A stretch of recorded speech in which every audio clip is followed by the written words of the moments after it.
Hey guys, it's me, Anchor64 again for another video. In this video, I kinda teased about it in my other videos I made about TBC, but basically I want to talk about talents now. This of course is more focused on warriors, pretty much only focused on warriors. But I will also talk about some slight general changes which affect more classes as well. Mostly this is, however, for warriors, since, again, I'm a warrior main. I always play warriors, and this is actually my favorite version of warrior. I will maybe make a separate video, like separate videos talking about, in general, why warriors are so good and strong for the different classic iterations. That's kind of an idea I have. For example, why they are so strong in vanilla, TBC, and why I really hated them in Rev, but whatever. This is maybe an idea for another video. Actually, I wanted, like, when I started doing the TBC videos, this was actually my first idea to do, but there are so many stuff, there's so much to talk about as well, and I didn't want to talk about like stat changes and warrior general changes in just one video where I want to talk about talents. So I kind of split them apart. But in this video, I will focus on talents. In general, we have, of course, two changes here. We will get 10 more talent points since we can go to level 70. And also, the talent trees are going to get massively reworked. You can see how big the talent tree actually is. This is TBC. So this is not even Rev. Like, this is actually like TBC, and the talent trees are pretty massive. We get a lot of new, completely new talents. Some talents got changed. Some talents get swapped. They switch places, everything. For example, in comparison, this one is the vanilla talent tree. And this is they're so small, it actually fits, even though I have zoomed in quite a lot. And it looks kind of cute in comparison, you know? There's not really a lot of talents going on here. But this was also something, when I played vanilla, I was like thinking, oh, isn't there like supposed to be talent here or something? So, oh no, that was like in TBC. So yeah, I'm really used to the TBC talents. But that was something I was really surprised opening it and so, oh, we don't really have a lot of talents here. But yeah, I love talents. I love talking about talents. I think talents, I would say, are pretty much like the best way to have something where your character feels progressively more powerful with each level. And I just love theory crafting different builds and such, because it's always a fun thing to do. And I always kind of do it in like different games. But yeah, we have that in TBC. We have 3 different specs. One of the first general changes is all of the specs get some changes in their talent trees. And also, we don't have it like in vanilla, where this in vanilla, we only have like pretty much one viable one.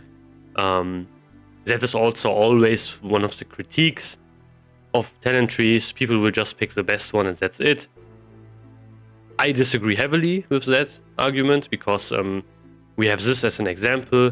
For example, in TBC, we have 3 viable ones. Even arms is pretty viable as well. And also, there are so many different talent specs that are different from each other, where they pick different talent points because for like different reasons.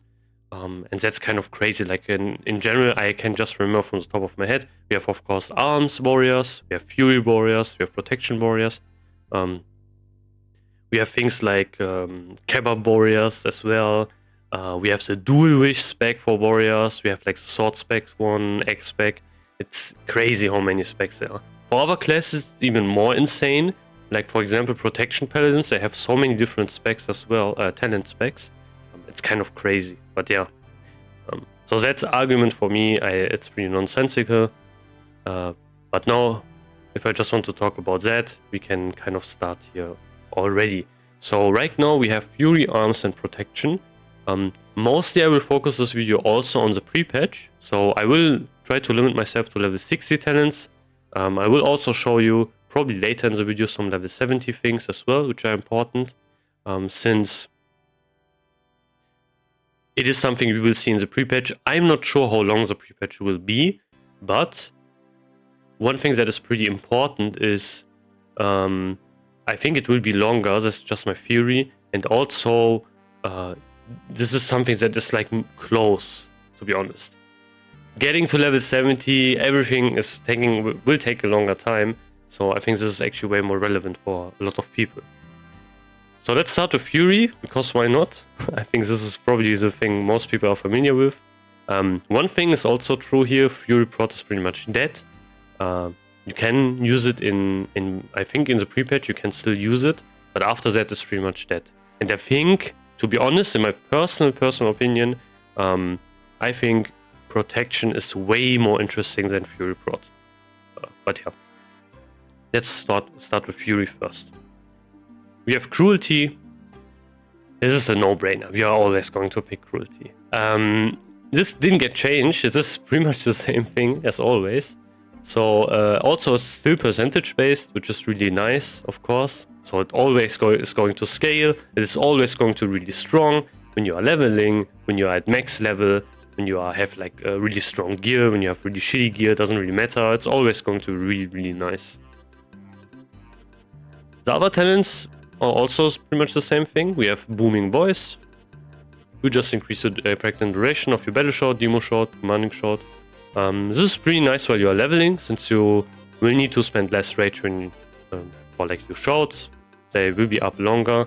One shot that is going to be added here is commanding shot. It's a new shot, which will also be, I will talk about that a bit later, because there's like a new talent affecting that one directly.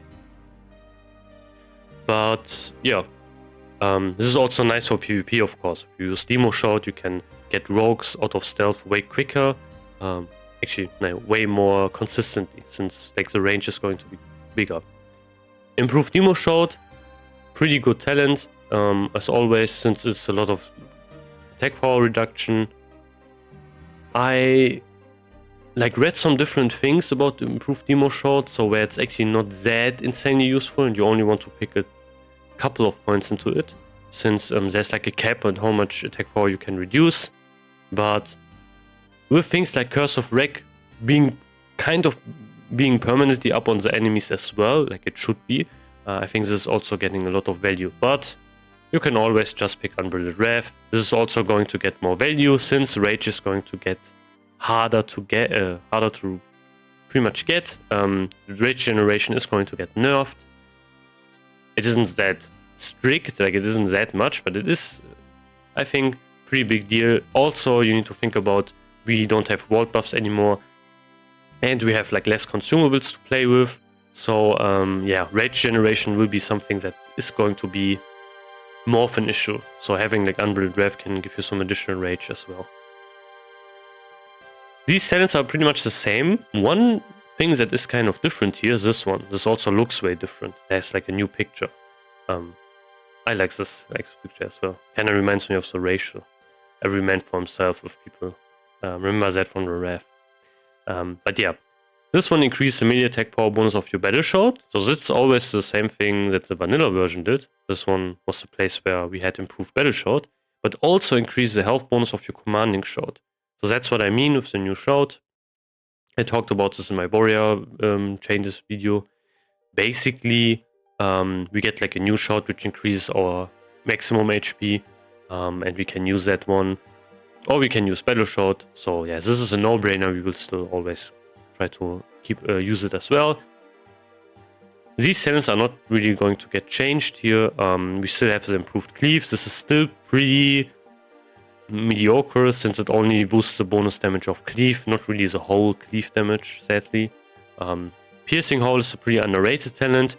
There's one application I remember pretty fondly, that was on the Nightbane fight, where you could use this very, very well. So Nightbane is like a fight, of course, in Crusade, a bonus boss you can summon, and will be kind of difficult at the start. And he has like a mechanic where he spawns like a lot of ads, and having this ability is pretty nice. I remember when I like played my warrior and I was trying to find a puck, which is really difficult on a warrior, of course. It was in phase 1, so everything was still not nerfed yet. And I remember I went into a puck. It was kind of a guild run, and it was like the only warrior there, which was kind of funny. And yeah, we did Nightbane, and they asked me if I had this ability, and I didn't. But yeah, we still managed to clear it. I even got like some keys, and I had pretty much no clue what I was doing the whole fight. It's kind of funny. But yeah, the fight is actually kind of difficult. But we are going to get everything post-nerf, which is horrible in my opinion. This is probably one of the worst decisions. But yeah, I don't want to ramble too much in this video about that. Maybe I will make a separate one. I will just rant about that issue all day. But yeah, this is kind of an underrated ability, I would say. Again, for PvP, it's also really great, of course. This one is still pretty meh. So yeah, we would 100% pick Commanding Presence here. These talents didn't really change as well. We have Dual Wield Specialization, we have Improved Execute, and we have Enrage. One change to Enrage was made where it doesn't stack with Death Wish anymore. So you can't have Enrage up and Death Wish. However, that's not something that we will be caring about here, since you can see there's no Death Wish here. But I will talk about that as well. So I will just max out Enrage, since it's still linked to Flurry, and Flurry is one of the most broken talents in the game. Yeah, as in vanilla it was really, really broken. It's a bit less broken in TBC, but I will talk about that as well. Now we have 3 different talents, so one pretty much completely new one swapped one, and one buffed one, I would say. So let's talk about the first one we have here, which is Improved Slam. Improved Slam was the same talent we also had in vanilla, pretty much also the same space. But basically what it did is it reduced the casting time of our Slam ability by 0.1 seconds for each talent point. We could skill it 5 times for like a 0.5 second reduction of our Slam. However, in TBC this is going to get buffed twice actually. So first of all, we can only put 2 points into here, but each point is going to decrease the casting time of our Slam ability by 0.5 seconds. So when we put 2 points into here, bam, already 1 second Slam reduction. This is of course a pretty nice buff. However, we don't really care about that as Fury Warriors, since we are not going to use Slam. Since we use 2 one-handers here in this build. So yeah. But still, really nice buff. There will be another spec where we will actually use this talent, but I will talk about that in a bit later in the video. I will talk about a lot about different talent specs. Like, this is something I really love about TBC. You have like so many different talent specs. It's kind of crazy. Sweeping Strikes. So something I really missed. I remember leveling in vanilla on the anniversary servers, and I spammed so much SM Armory, like for example for getting Ravagers, and also there was like a really fun group composition where we had what was it, like 4 warriors and we had 1 priest. I bet on Horde it was even more crazy. Like imagine 4 warriors with Ravager and then you have like 1 Wind Fury Shaman. That is probably really fun. But yeah, I had a lot of fun using that, and of course Sweeping Strikes, always one thing I always used there, so it was really fun. I kind of missed that ability later on, but yeah. One problem, however, with this ability, there were actually 2 problems that got fixed here in TBC. So it gets buffed here pretty massively, I would say. So first of all, we can cast this in Berserker stance as well. That was really annoying in vanilla because you had to like charge or pre-rage somewhere from maybe some mob or something, or like save your rage. But pretty much you had to wait until you have enough rage to cast this. It costs 30 rage, which is pretty big. And then you had to swap stance and use like all of your abilities in Berserker stance. We don't need to do this anymore. We can just use this in Berserker stance. And also one other really annoying thing about this was the amount of melee attacks.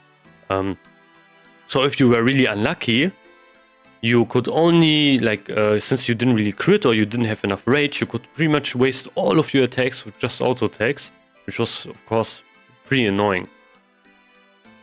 We won't really have that problem since it gets buffed to 10 melee attacks, not 5 anymore. So, yeah, we can use this for 10 whole melee attacks, which is pretty insane. One thing that gets nerfed, however, is the duration. It loses out on 10 seconds, which is, of course, kind of a bummer, but yeah, it doesn't really matter that much, to be honest. it is really, really nice to use. And for Fury Warriors, this ability alone will pretty much change kind of the whole game plan around Fury Warriors. Right now, we are pretty much the highest single target damage DPS in the game in vanilla.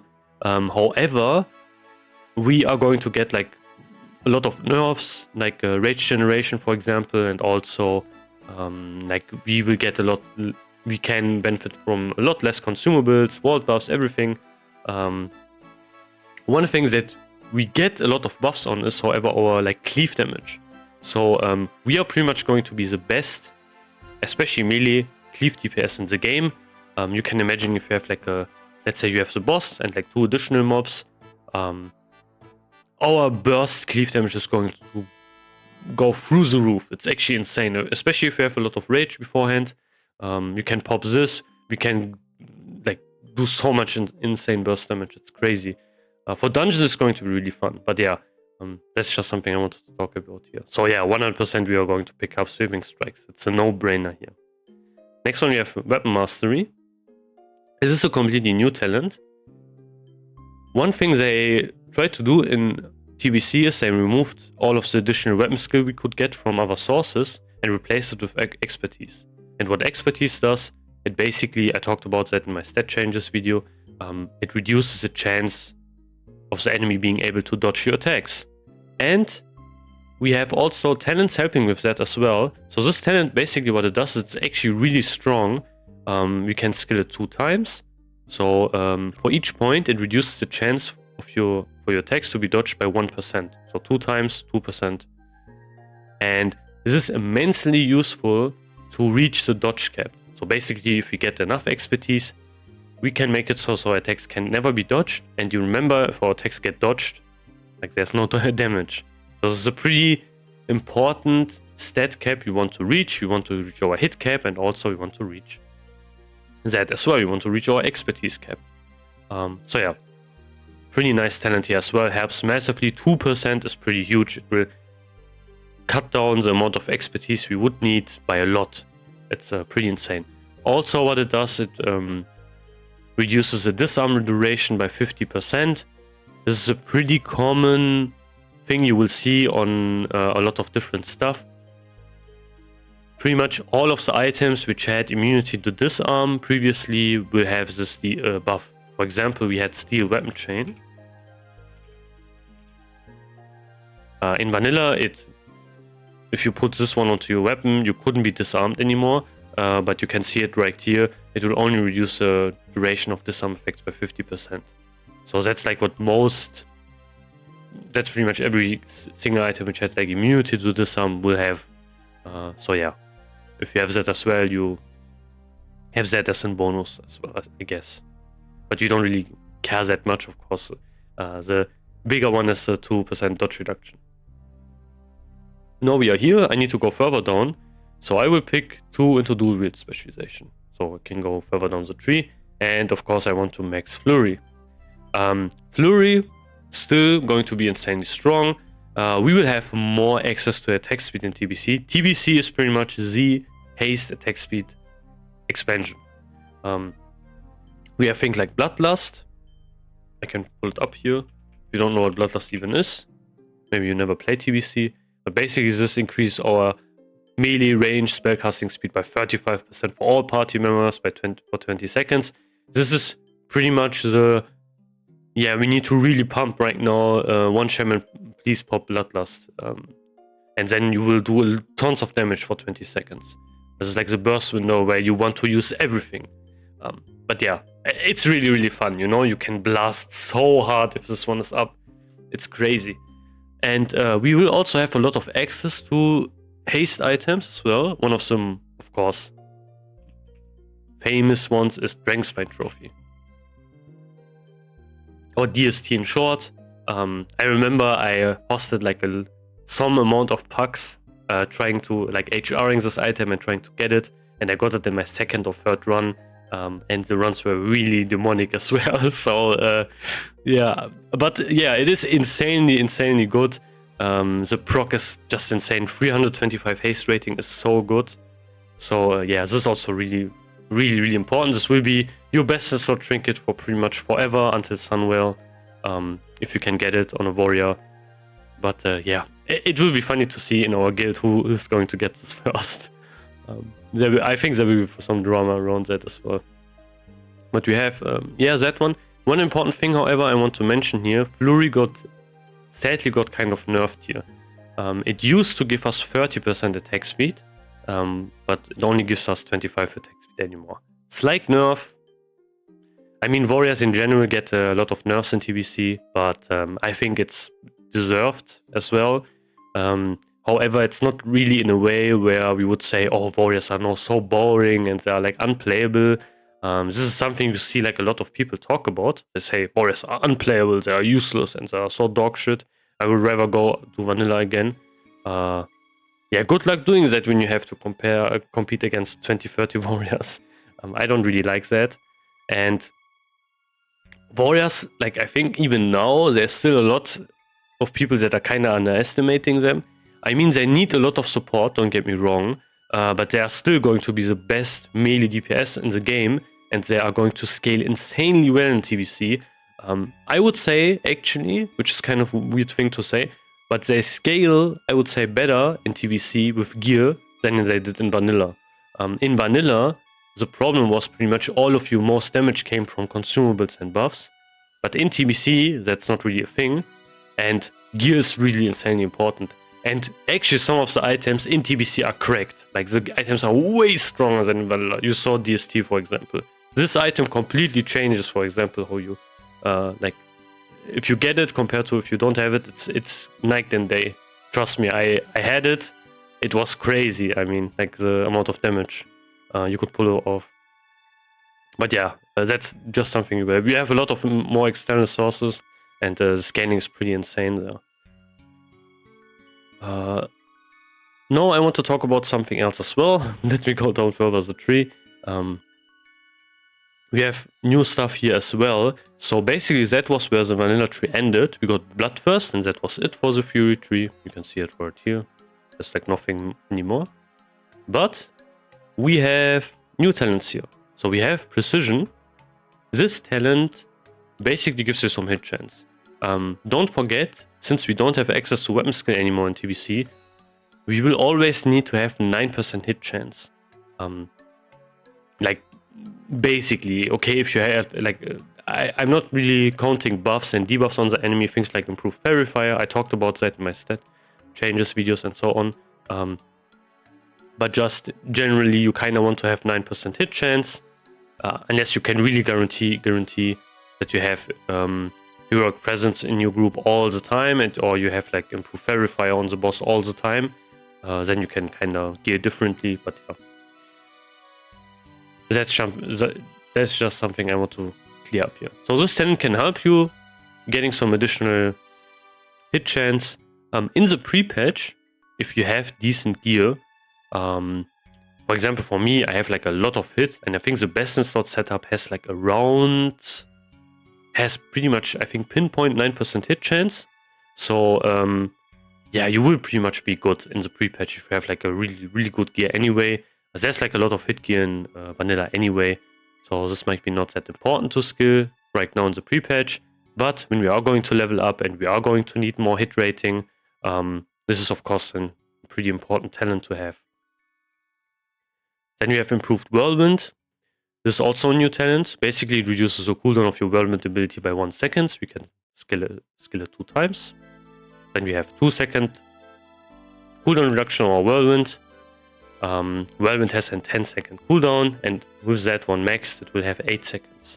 However, we only want to get 1 point into here. Now you would maybe ask why. Like, spamming more whirlwinds is of course good. Like, it also gets changed. We get more benefit from it since it will hit with both weapons. The thing is about whirlwind, if it is like 8 seconds and not 9 seconds, if you only put 1 point into it, like 9 seconds of cooldown, 2 points, it's 8 seconds. Bloodthirst is 6 seconds, and then it becomes kind of clunky to use with like that much cooldown, because what you want to have is, of course, you want to use your Blood first on cooldown, and then you want to use your Whirlwind. That's kind of the general rotation you want to use here. However, if you have both of them of kind of a similar cooldown, you will have problems since they are, of course, both on the GCD. And you will kind of lose out on, let's say, Whirlwind usages, and it makes the whole rotation a bit clunkier. So that's why we only want to put 1 point into here, so it makes the whole rotation smoother, and also we can gain still some benefit from the cooldown reduction. So yeah, that's also something we want to do here. Now I need to get some more talent points, so I can go down further the tree. I will just go into dual wield specialization, because why not? If I max this one out, increase the damage done by your offhand weapon by 25%. Don't forget, your offhand weapon is pretty much responsible for your rage generation. So of course, this is really important, especially like if you are heroic striking your offhand, then it's like that's where your rage is coming from. Then you have improved Berserker stance. This is a completely new talent. Basically what it does is we can skill it 5 times, and it will increase our attack power by 10% whenever we are in Berserker stance, and also reduce the threat cost by 10% also in Berserker stance. Both of these are like just really nice. The thing is, we don't really have a lot of access to threat reduction as warriors. There's like nothing we can really use. We aren't rogues, we can't like banish or something, and we aren't like hunters, we can't feign death. So if we pull threat, we are kind of screwed. So, and one other thing is also really important. It's not like, let's say, it's not like a vanilla where bosses don't really hit that hard, and you can have like Fury warriors, even with like full DPS gear, still tanks the boss for a couple of seconds if they get healed fast enough. Not really a couple of seconds, they can pretty much just keep tanking the boss. That's not really a thing in TBC. Tanks need to be really tanky, especially at the start, and they are going to get hit for a lot of damage. So this is really important, just a really important distinction here. So you really don't want to pull threat, because you are probably going to immediately die unless you get maybe bubbled or something, or bobbed actually. So yeah, that is something that is pretty important here. So having this is a pretty nice bonus. One other thing you would maybe think, yeah, I can just pop a lip, then I'm good. And then maybe I get bubbled, or the tank can get the boss back again. Yeah, you wish actually it would work like that, but it doesn't anymore. So basically, these potions are going to get nerfed here. If you remember in Classic, we can use these potions a lot. They are pretty broken for a lot of stuff. You can AoE taunt with them, and then you're pretty much immune for like 10 seconds. Well, not really 10 seconds, but yeah, you get my point. 8 seconds. However, in TBC, this potion is going to get nerfed so hard, they are going to be completely useless. Basically, it only reduces the physical damage taken by 120 for 8 seconds. And yeah, why would you ever use it? Like 120 is whatever, it doesn't really matter that much. Even would be better to just pop a Stone Shield potion or whatever. But yeah, that's why you don't really want to use it. And you are really relying on your, like, of course, watch your threat and things like that, of course. That's really important.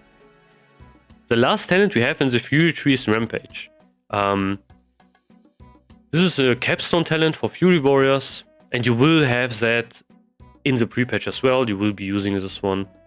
Basically what it does, it is like a new ability we can use, which gives us some additional attack power. So how it works is, whenever we are going to hit a critical strike, we can use this ability. And this ability gives us 30 attack power whenever we are pretty much immediately using it.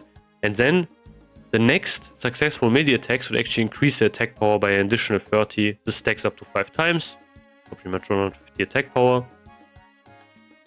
And yeah, that's just what the ability does. It lasts 30 seconds, like the whole buff. So if you press it, you have this buff for 30 seconds. It will stack up 5 times. And then you have like 150 attack power.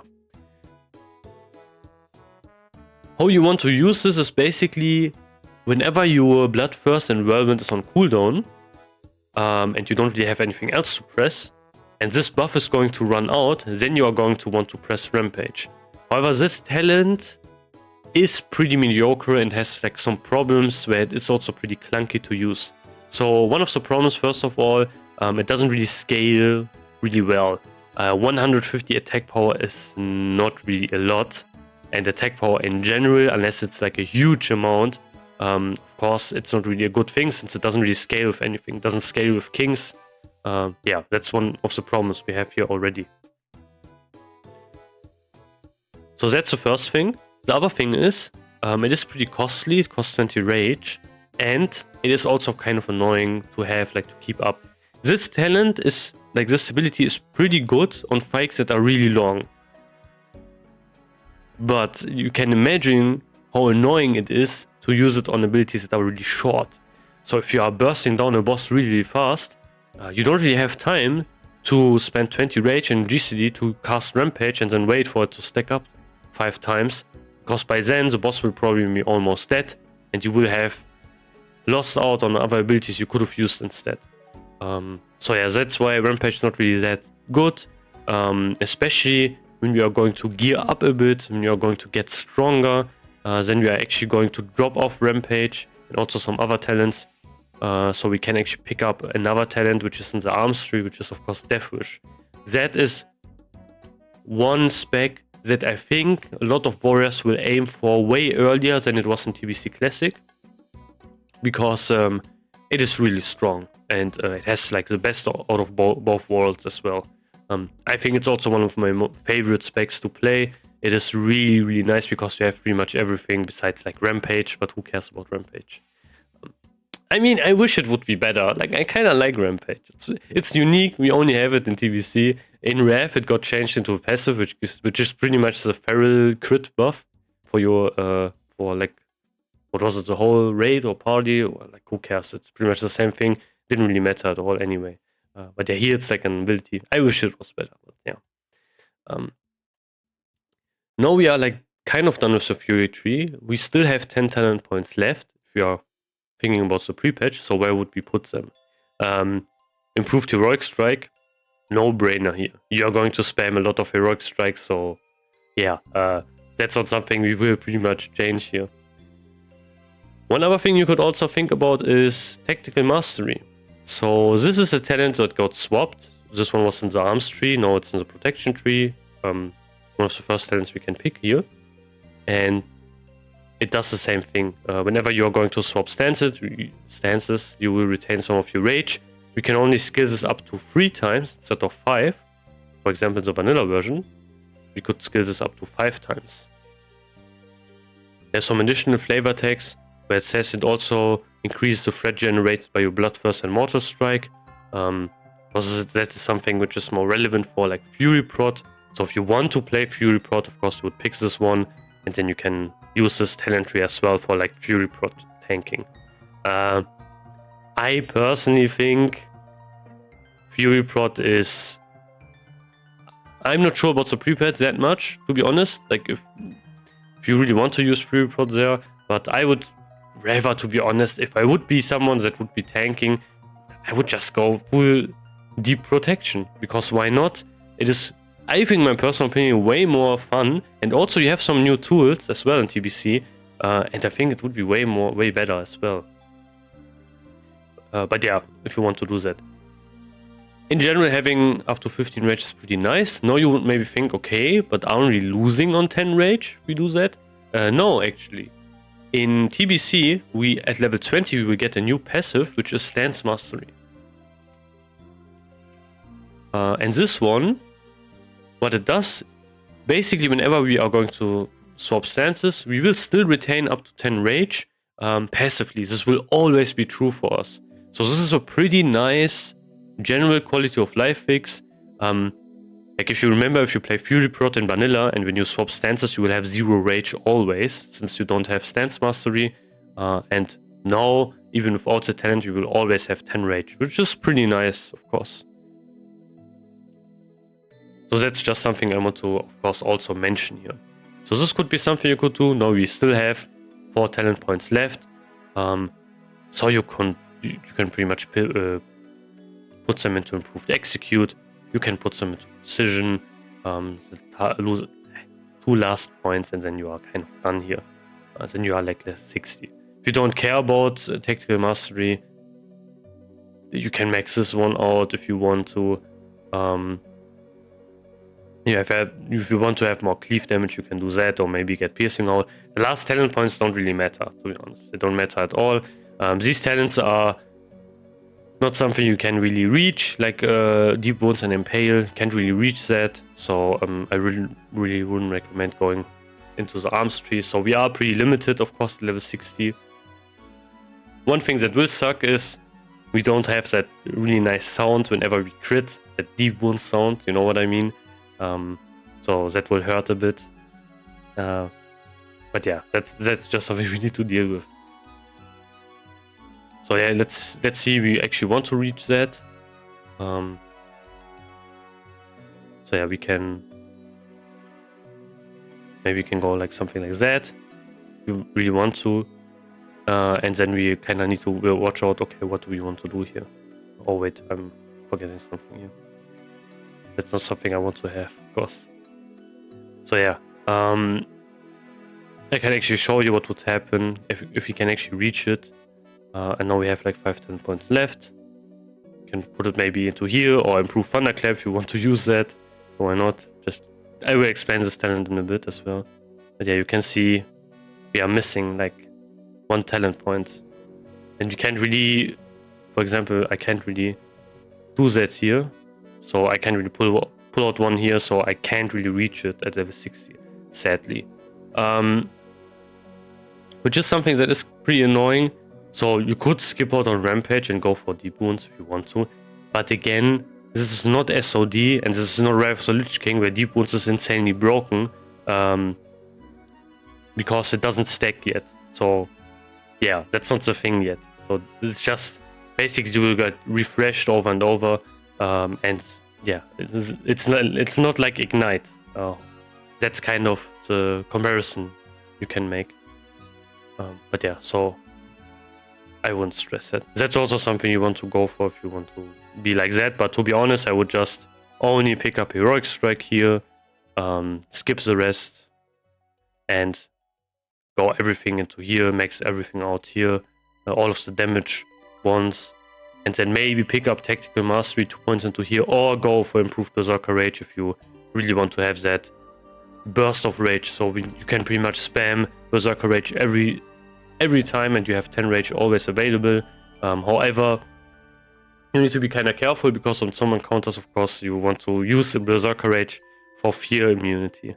But that's also something you could do here.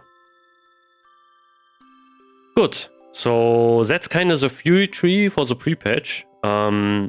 Again, for the last talent points, you can pick and choose what you want to do. But however, the most important points, of course, I would say is improved Heroic Strike at the end. You 100% want to pick it. That's like the no-brainer. And the other points you can, I don't know, decide what you want to do. Pick up improved Execute if you want to do that. A Precision for more hit rating. Hit rating, of course, in general is always like a DPS increase. Since you will have time, like you will always have like situations where you can't spam Heroic Strike all the time. So you're still at a level where you need to rely on your normal dual wield hit penalty, and that's like a huge, of course it's really huge. So yeah, having more hits increases your luck by not getting like a miss and getting your rage. So now we have that. So now Fury is kind of done here. So now let me explain another talent tree. So let me reset it. Let me reset everything. And now let's explain actually arms. Arms warriors are going to get a lot more different things. They're going to get more toys and such. And more talents and more changes as well. So let's talk about it. So since we are going to talk about endgame, I'm going to pick Improved Heroic Strike. I said it multiple times, if you are leveling, don't pick this talent, because it's useless. I don't know why people making like a lot of different like ideas, things like that and so on, different opinions, where they are pretty much saying, yeah, Heroic Strike is good to use while you're leveling, don't use Rend or other abilities, just like spam Heroic Strike. I want to just explain this shortly. I think I will also make like another separate leveling video for TBC as well, so you can have a guide for that as well if you are maybe new leveling the pre-patch and such. Heroic Strike costs a lot of rage for a small amount of benefit, like for a small amount of damage. So it's not worth it to use while you are leveling. It's better to keep your rage and only use Heroic Strike when you are really, really capped on your rage. So don't listen to people who are saying, yeah, don't use Rend, it's like worthless. That's not really true. They don't really have a clue what they're talking about. And even if they leveled a lot of warriors already, and they're also saying that you should use Heroic Strike, it's still wrong. You don't really need to be correct on everything to level a warrior, since yeah, it's like it's classic, you know, like it's easy to level. Of course, not that easy as other expansions, but like you don't really need a degree to level a warrior. So yeah, I always like see new videos coming out. I leveled 40 warriors, and then I see, okay, yeah, you can just use Heroic Strikes and things like that, and no Rend is mentioned, no Thunder Armor is mentioned. I'm thinking, what are we talking about here? Whatever. So yeah, Heroic Strike, of course, when you're at endgame at level 60 and the pre-patch, you are going to want this, since you are going to use it as an arms warrior. Rend is kind of interesting. So the vanilla version was here, but it was kind of a low boost. It only increased the damage by 35% when we had 3 points into it. We were forced to take it since it was bound to deep wounds. Now it is free, so we can decide if we want to pick it. And if we max it, it will increase the bleed damage from our Rend by 75%. However, at the end game, again, this is pretty worthless, so we don't want to pick this. If you want to use Rend whenever you have a free GCD, you can pick this talent, because the other choices you have like Deflection, which is also not really going to be really relevant. Maybe it can save you if you pull Threat, but yeah, whatever. I will just go with Deflection, doesn't really matter. Now we have improved Charge, same thing as always, didn't really change here. We have 2 talents that got changed here, however. So the first one is Iron Will. This is not a new talent, however this one was previously in the protection tree. So it swapped places. Instead what we had in the arms tree was actually Tactical Mastery. But I think it makes a lot of sense to have this one. Having a lot of stun resistance as an arms warrior, of course, is really nice, since this is more of the PvP focused spec. So yeah, really, really strong for PvP. Having some stun resistance. You know how annoying the Orc Racial Hardiness is. Also, one funny thing is it actually got nerfed in TBC, so it was 10% less. But still, you know how it is. Whenever you are going to charge an Orc, even if this would be 1%, they will always going to resist. But maybe that's only me, who knows. But yeah, I hate Orc Racial so much. It's so annoying. But yeah, that's something you have as well. You can also use that to have some additional stun and charm resistance. Pretty nice to have. We don't really care about that, however, in PvE. Another thing we have here is improved Thunderclap. So this talent got massive upgrades overall, since, yeah, just look at this talent, it's kind of crazy.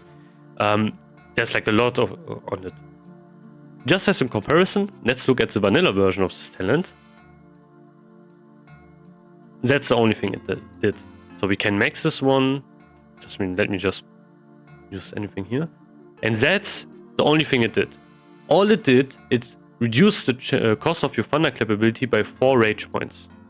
That's it. Nothing else. But the TBC version is, like, of this talent is massively improved. In general, Thunderclap is also going to be usable in defensive stance, which is already a big bonus, because it was only usable in arms battle stance. I say always arm stance, I don't know why. But yeah, in battle stance, which is of course something we don't really have an issue here. Otherwise, we have a lot of really nice and decent buffs for this talent. First of all, we still have like the rage reduction, so let me just max this one. Still 4 rage points. However, it also increases the damage by 100% and also the slow effect by an additional 10%. So this talent went from one that was pretty much unusable, you never got it because it was one of the worst talents, to one of the best talents, I would say. It is really, really good. And Thunderclap in general is just also pretty nice for like AoE for stuff, for like dungeons and such. And yeah, it's just like the buff this talent got is like really nice. So again, you are an arms warrior, don't forget. You are the spec if you are thinking about PvE, which brings a lot of utility on the table. So of course, applying Thunderclap is probably a good idea to have this talent. But yeah, for the other talent, I will just pick Improved Charge, and then we can go down further the tree.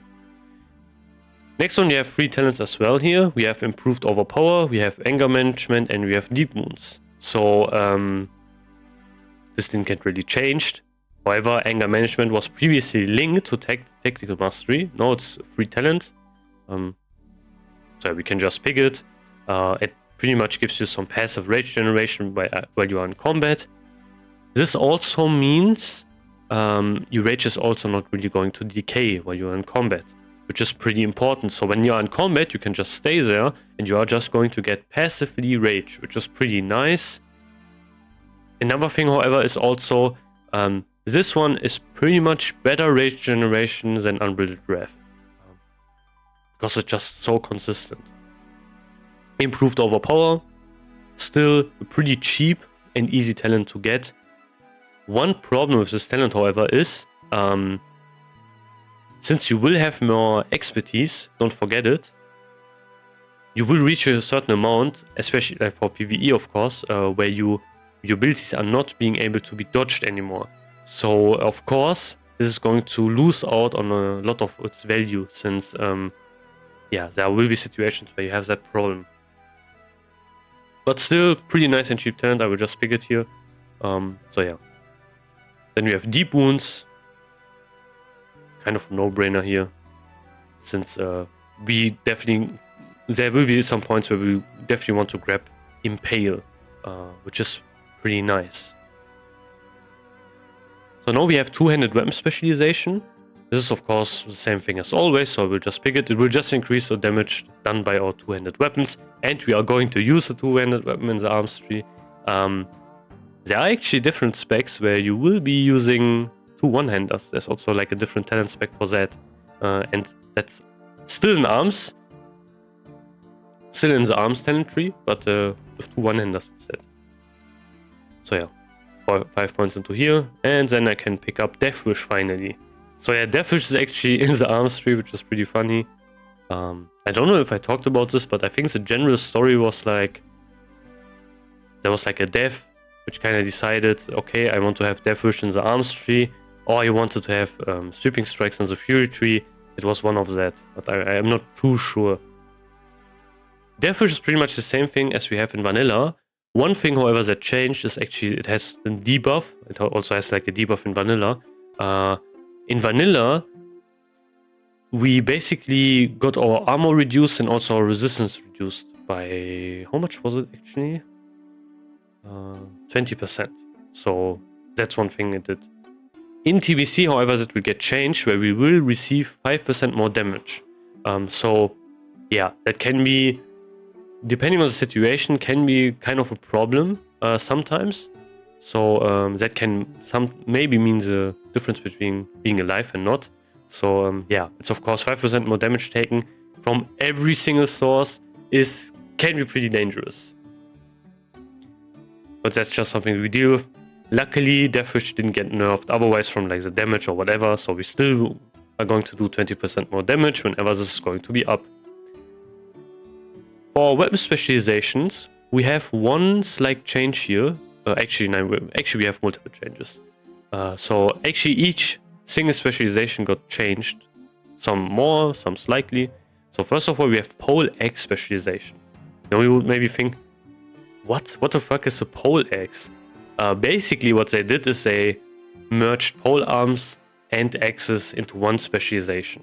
So we will get 1% crit if we are going to use a pole arm or axe.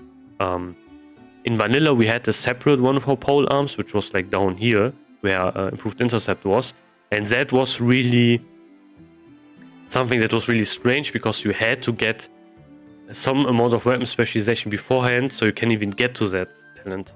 But whatever, we don't have that anymore, luckily, so that's why they kind of merged it here. Mace specialization also gets like a change here, so it still has a stun effect. I will talk about the stun effect in a bit, because that one is pretty funny. But it also will generate some amount of rage when you are using a mace. So yeah, that is also a pretty nice buff. So it isn't completely useless in PvE when you are going to use a mace, since of course stunning, you can't really stun rate bosses. So yeah, that is really important. Next one, you have sword specialization. This one does pretty much the same thing as it did in vanilla. It gives you like a chance where you proc an extra attack. And extra attacks in general are pretty broken. That's why Hand of Justice was so strong for such a long time. But in TBC, they kind of have a hate boner for bonus attacks. So, for example,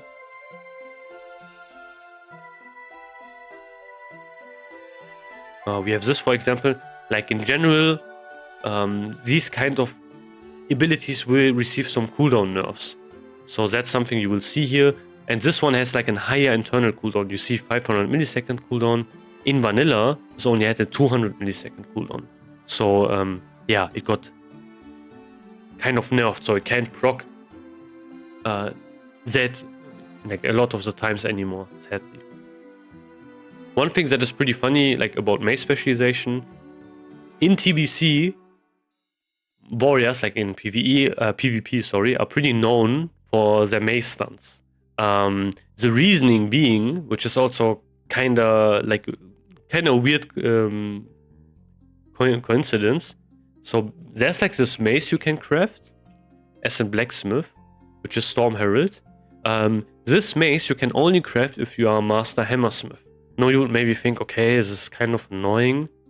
This is probably like a problem for PvE, and you would pretty much need one specialization for just being able to use this PvP mace. But the funny thing is, there's the best, like pretty much one of the best weapons, or like the best PvE weapon you can get, especially phase 1. It's like the best installed weapon you have, is this one, Breakfast Hammer. And that one, you can see, it also requires Master Hammersmith. You can craft this as a blacksmith, and this will be your goal to craft as soon as possible, because it's insanely strong. You will use this for like a very long time, and you can also upgrade this one throughout the different phases. But yeah, basically it's like really good. And it's also Master Hammersmith. So with one specialization, you can get the best PvE weapon, and pretty much also the best PvP weapon, which is kind of funny.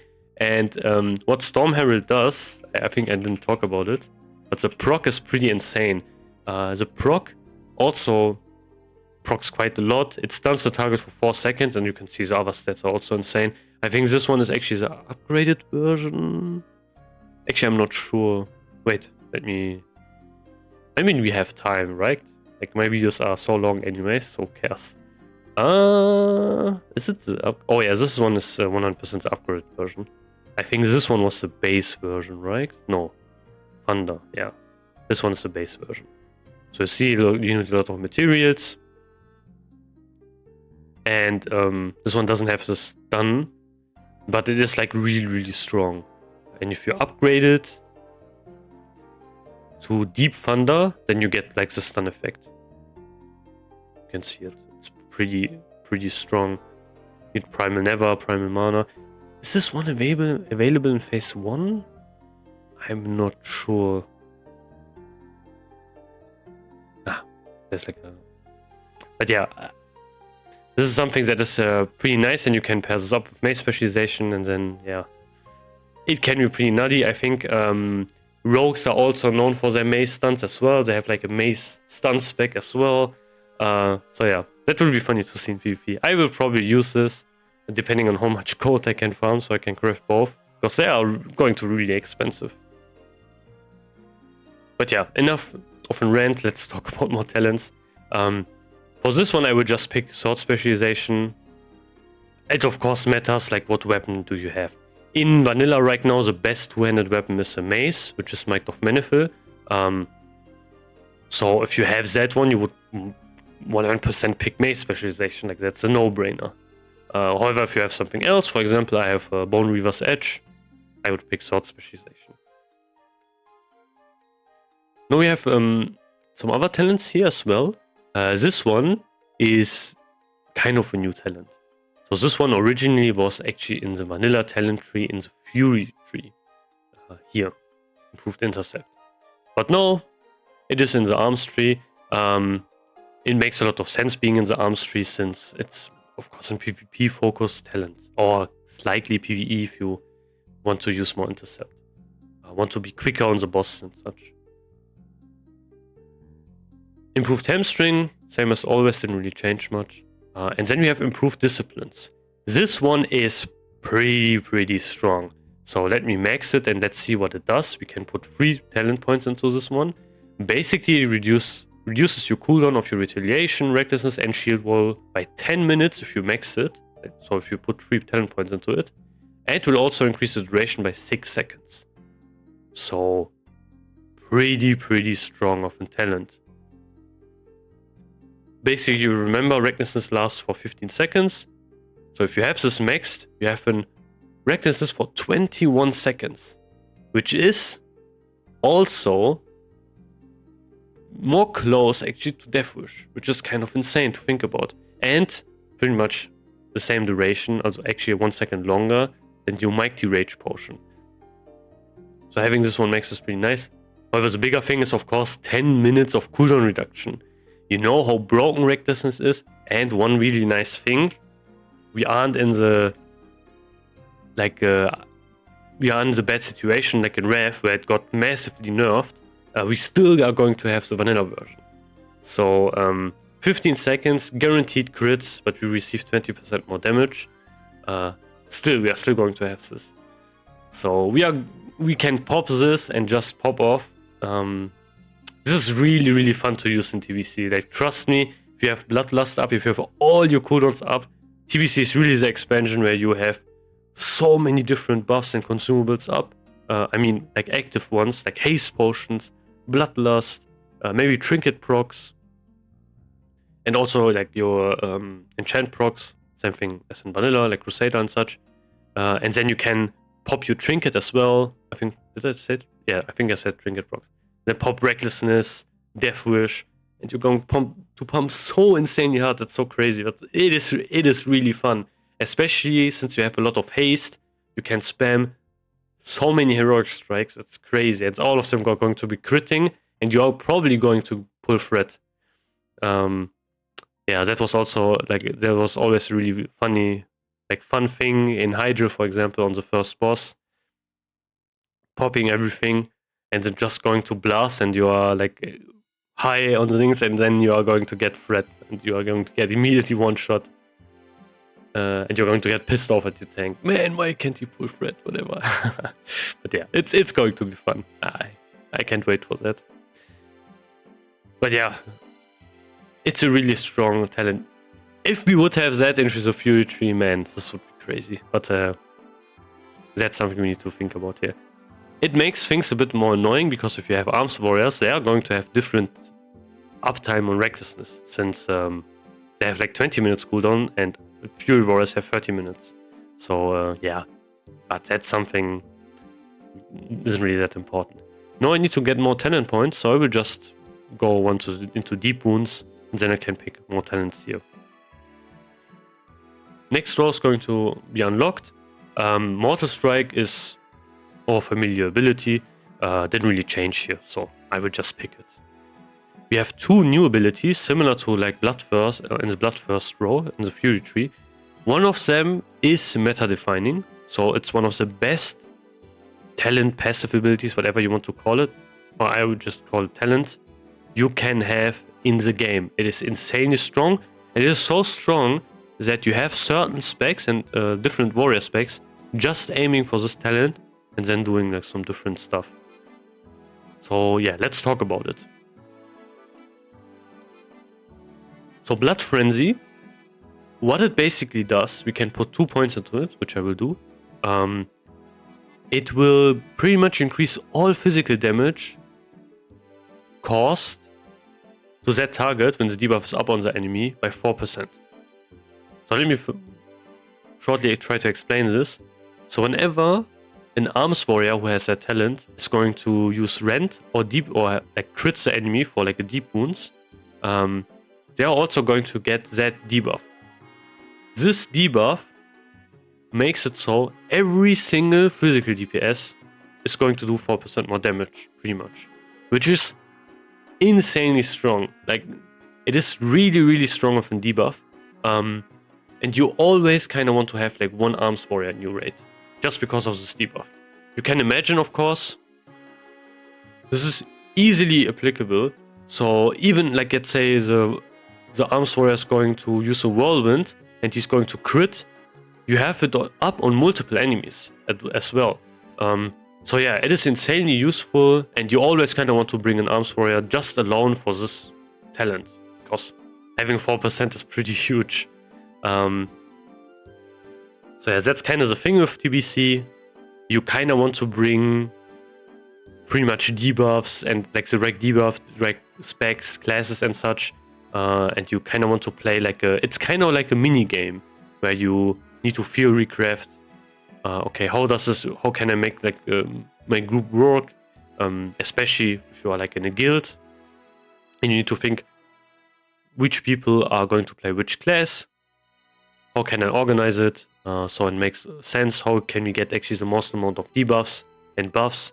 I think that is pretty fun, even though some people would call it like I don't know, like min-max, 2 min-maxy, whatever. I think TBC is built around that, to actually use that. So you have like maybe one group, let's say you like pumper melee group, so you have like a feral druid, you have a fury warrior, you have like a BM hunter, or maybe you have even 2, and then you have an enhanced shaman, or you have an enhanced shaman, and then you have either 2 BM hunters, I think, or maybe 1 BM hunter and a red paladin, or 1 BM hunter or survival hunter. It is pretty crazy. Actually, not survival. I think marksmanship is the one that gives you the party debuff. But yeah, it is pretty insane. This buff, like debuff, is really crazy, so you 100% want to have it. The other talent we just knew is Second Wind. This one is pretty much the first time we are going to get this. Same with Blood Frenzy. This is a pretty famous talent, I would say. Basically what it does is if you get stunned or immobilized, so even things like roots and such, basically it will heal you and you will generate some rage. So if you max this one, you can put 2 talent points into it. You will get 10% of your total health over 10 seconds and you will generate 20 rage, which is pretty nice. Let's say you get stunned and you can pretty much go into defensive stance and pop maybe a reflect, and yeah, that can be pretty useful if you want to do that. But in general, I don't think that one is really like the really strong version. This talent is pretty famous or infamous depending on which expansion you are in. In some expansion it was really broken, pretty much so broken that you didn't really want to stun a warrior because they got all their health back. But yeah, I don't think that is the case for this iteration. Still a pretty nice talent to have, and of course self-healing is always really nice on a warrior because it's really rare. And yeah, this one is of course way better than Blood Grace. But also pretty far down the talent tree, don't forget that. Now I need to get some additional talent points to go further down the tree, so I can go for Impale, and if I have maxed that one out, I can go into Proof Mortal Strike. This one is also a new talent, and it is bound to Mortal Strike, of course. And what it basically does, it increases damage by 1% for each talent point. We can skill this one 5 times, and it will also reduce the cooldown by 0.2 seconds for each talent point. So maxed out, so 5 talent points into this one, basically we will do 5% more damage with our Mortal Strike, and the cooldown reduction will be 1 second less. However, this talent is pretty mediocre. It is really far down the talent tree, so it's pretty much one of the last talents you can get as an arms warrior, and it's not really that strong. So 1 second cooldown reduction is pretty nice, don't get me wrong, But the 5% damage increase, yeah, it's okay-ish, but it's also really expensive. You need 5 talent points to make usage out of that. So yeah, isn't really that much of a big deal, to be honest, to talk about here, sadly. Last point would be Endless Rage. This is really basic. Basically what it does is you generate 25% more rage from damage dealt. That's kind of it. So not really a lot to talk about here. The arms tree in general is pretty like utility based, I would say.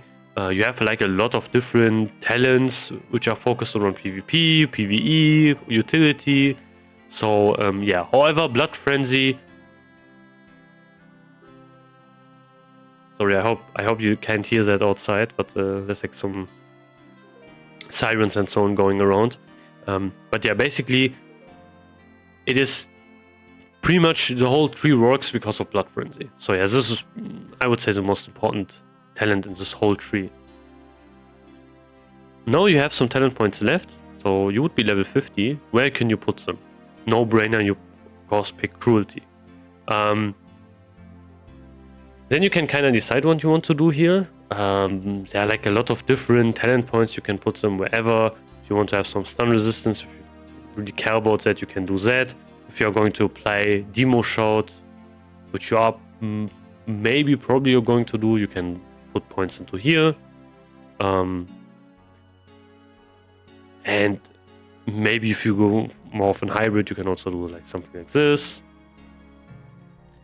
It's really open what you want to do here. You can also maybe go for improved blood rage if you want to increase your rage generation by a tiny amount. So maybe something like this. There's a lot of different things you can do here. But that's just something I want to mention here as well. So just so you have that as well. One sad thing is we can't really reach improved slam, which you are going to use as an arms warrior, since yeah, slam is really good for two-handed warriors. But even if you skip these talents here, and we are just going for Blood Frenzy and Mortal Strike, it's still going to be really hard to reach that. So let's try it. You can look at it. So we would have that, but you can see, yeah, we can't reach it, sadly. It's too far down the tree, sadly. So yeah, it would look something like that maybe, or like this, and still can't reach it. So at level 60, we are kind of locked here. However, if we would have some additional levels, of course, it's really easy to reach then. So we can get, of course, we won't pick dual wield specialization. We are just going to pick Enrage. And then we can pick this up. We still have some talent points left. Go for this. And then we would be kind of done here. We can even use something where we would actually be... so something like this, actually. So you can kind of go into Flurry as well. But that's something that would be a bit more difficult to do here. But yeah, Flurry is something, of course, that's also really strong on two-handed warriors. But that's, of course, more for level 70. For level 60, I would just recommend going for Cruelty maxed, going for Improved Mortal Strike, Endless Rage, and then you have 5 talent points and you spend them wherever. Like, doesn't really matter at this point. Maybe some in Demo Shout, maybe some here, whatever, something like that. Or maybe like that, or... It's whatever. At that point, it doesn't really matter, to be honest. Okay. That's kind of it for arms at level 60. And now let's talk about protection warriors. So, yeah. Let's look at that. Let me reset everything. Now we can look at this tree. So here's actually where we will see a lot of different changes. So let's look at it. Some of the changes I already talked about.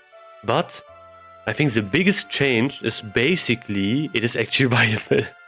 In vanilla, the protection warrior, like with a shield, sword and board, that's also sometimes called, wasn't really viable. The problem was, actually there were a couple of reasons. It did less threat, that's one of the big reasons. And there was not really a need to be really tanky as well. These are pretty much the main reasonings. Also, a lot of the talents weren't really good. That's something that will change here, so you will see that. So let's talk about it. So the first talent tree is already different. We have improved Blood Rage, which was actually further down. Actually, it was here. And it also was a bit worse. So you can see it got buffed slightly. We have Tactical Mastery, which wasn't at all in the Protection tree and was in the Arms tree. And we have Anticipation. You can decide what you really want to do here. In my personal opinion, I would go for Anticipation maxed out. The reasoning behind that is basically Blood Rage, improved Blood Rage can be pretty nice. Getting some snapshot rage like right from the get-go is pretty nice. But yeah, that's not something that's really that useful. The other thing being Tactical Mastery is also a really nice talent and also reduces, like increases the threat generated by your Bloodthirst and Mortal Strike abilities when you are in defensive stance. However, that is only really something that would be relevant for Fury Prot. If you want to play Fury Prot, this is of course a must-have, but I already talked about Fury Prot. This is of course more of a deep protection focused build. So yeah, you don't forget, we are level 60, we only have a limited amount of talents. So that's something we can't really do, like go into the other talent trees. That's where Anticipation is pretty nice. It increases your defense skill by 20. The thing is, this is of course actually like more useful when you're looking at endgame, for example, like level 70 raids and so on. And because defense to get it early on is kind of difficult. You will need to reach like your defense cap. You can get that as a combination of like defense and also resilience. I talked about that in my like stat changes videos and so on, which is something you can 100% do. However, still, it will also give you some avoidance. So yeah, having this talent right from the get-go is pretty nice. We had the same talent as well in Classic. However, it only boosted your defense skill by 10. So it got doubled, which is pretty nice. I think the protection tree went under a lot of changes, and I will try to talk about most of them. So now we have shield specialization. This is pretty much, I would say, like a no-brainer. We 100% want to pick this one, since it's pretty nice. Increase your chance to block attacks with a shield by 5% and has a 1% chance to generate 1 rage when a block occurs. Having 5% more block chance is pretty much 5% more avoidance, which you can get here. And also the rages, yeah. I mean, if a boss attacks you really like a lot of times, you can actually gain some additional rage here, which is pretty nice. But yeah, you are going to use the shield in this spec, and having this one, yeah, you can just use this. In vanilla, this one was like here, pretty much at the start, and did also the same thing here as well. But yeah, some stuff kind of shifted around here. Now we have toughness. This one is pretty much the same thing as always. You get some additional armor value from items. This pretty much increases by 2%. But I want to focus on these talents first. So I would 100% pick up improved shield block. This one is just really strong. Allows your shield block ability to block an additional attack and increase the duration by 1 second. That shield block blocks an additional ability is of course really nice. We had the same talent as well here, but we only pretty much put 1 point into here. Since the additional points only increase the duration of shield block, doesn't really matter. Bosses hit pretty fast, they will pretty much eat up 2 of the attacks really quickly before the duration runs out. So they changed it into 1 talent point here, which makes a lot of sense. Next one, you have Last Stand. This is also a no-brainer. One thing where a lot of people are flaming and talking bad about like protection warriors being useless and everything is there's no other tank in the game which has that many defensive cooldowns. If anything goes wrong, and Protection Warriors are pretty much the one which can fix everything. And not really fix everything, but they can be your last, pretty much your last wall, the last stand, like it says also here, last stand, where you can still maybe try to kill the boss. They have shield wall, they have last stand, they have defensive abilities which other tanks don't have access to. Of course, they don't really scale well. That's a big problem. However, they are easier to gear. They don't need as much gear just to start. They're also pretty decently tanky.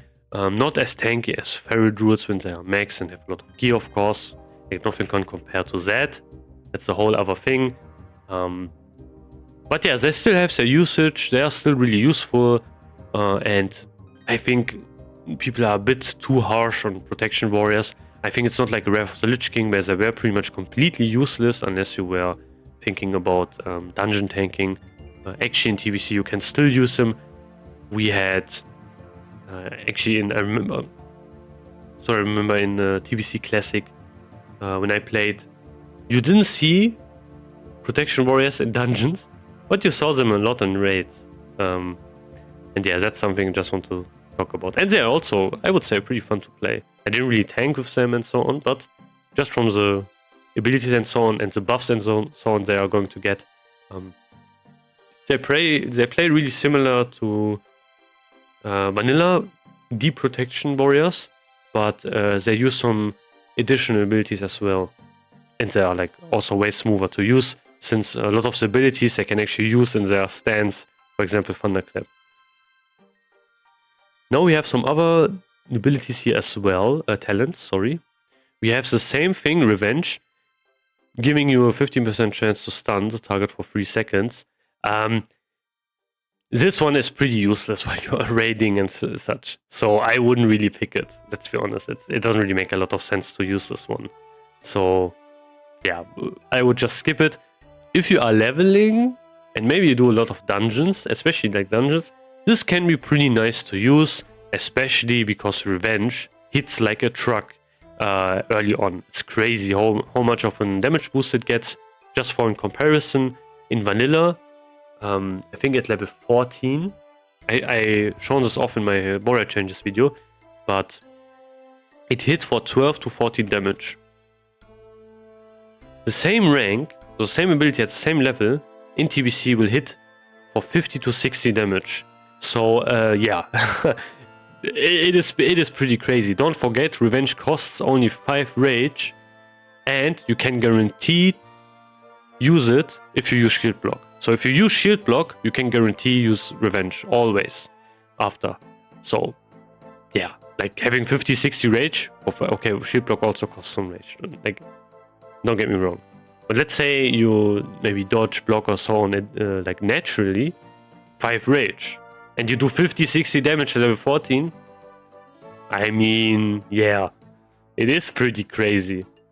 So yeah, maybe it makes sense to actually skill this. Since, especially if you tank multiple mobs, you will of course proc more dodges and such. And then you can pop in Revenge, enemy gets stunned, you will get less damage. It's pretty nice. But yeah, again, for raiding, you can't really stun bosses. I wish what they should have done here, I think they did this in Rev, is they should have increased the damage of Revenge when you can't stun them. But yeah, that's not something that is done here. I don't know. This would pretty much fix the talent immediately. Next one we have Defiance. This one was already a really good talent in vanilla. You use this in Fury Prot and it increased your threat from generated by your attacks while in defensive stance by 5%. If you max this one, you get 15% additional threat. Just raw percentage-based threat, which is pretty insane. However, it also increases your expertise by 6. And one thing that is really important for tanks is you want to reach your expertise cap. And not the dodge cap, actually, you want to reach your parry cap. And that is, of course, something that requires way more expertise. So this is a pretty huge benefit for you. 6 expertise is actually quite a lot. It's not expertise rating, it's expertise. And that is actually more than the racials. So 1 more expertise. So you have that and your racial. If you combine it, you have 11 expertise already. Just without any stats, any gears that would give you expertise. Pretty nice talent. Of course, it's not that strong as weapon mastery. However, that only reduces the chance for dodges and not parry. So it's useless anyway. We don't really care about that. Dodges, of course, we care about because of threat. But parry is the important thing you really want to reduce. Now we have some other talents here. That's something that is kind of weird to have here. Some of the talents, that is something that is pretty important. They are really situational. So we have improved thunder armor, we have improved disarm, and we have improved taunt. These are pretty much the same talents we also had in vanilla here. You can see it: improved thunder armor, improved disarm, and improved taunt. I really love taking SAD protection warrior in dungeons just because of this talent, pretty much. Okay, there were other reasons, but this one was already a really nice thing. You know, warriors have really bad AoE threat, pretty much. Like the AoE threat is pretty bad, and this was something that kind of fixed it, because you could spam a lot of taunts. If one enemy was running away, you just taunt them, and that's it. But for raiding, this is pretty useless, since first of all, a lot of the enemies are taunt immune. That's one thing, and this could become helpful in some situations, but yeah, I don't know. I would rather pick something else, to be honest here. We have improved disarm here. This is also meh. This could be useful maybe for 4 horsemen, but yeah, I wouldn't really pick it.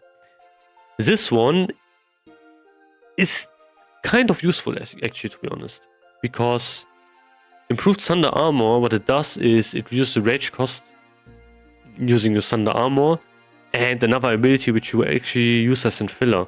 So this can actually be useful. However, I would personally just go for toughness, so you keep it short and just put 5 points into here and kind of skip this whole row. So we have that.